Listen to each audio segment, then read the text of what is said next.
घरात जर तुम्ही भूत पूजत असला तर देवाची, कुळदेवतेची, कुळदेवीची, कुळपुरुषाची, ग्रामदेवतेची, सात्यासरा वगैरे ही कुणी तुम्हाला मदत करत नाही. ती मी बोलतोय कुणाचं चेडा चिटूक वगैरे आणून जी भरभराटी करते ती बिझनेससाठी वगैरे जे आणते ती का नाही, कुठनं पण असू दे आणू दे, मग 100% त्यांचा सुपडाचा फुटू.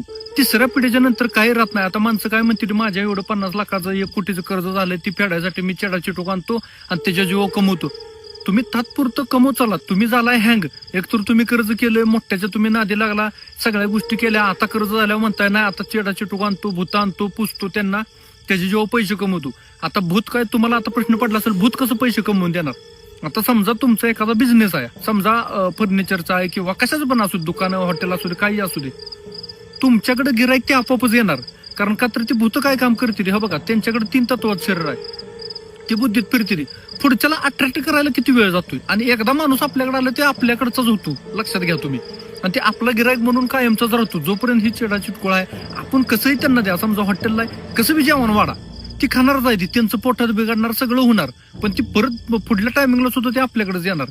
असं ती वर्क करते, ती पुढची जी बुद्धी फिरवून टाकते ती, आणि बुद्धी फिरली की तो माणूस आपल्याकडे आपोआपच येतो.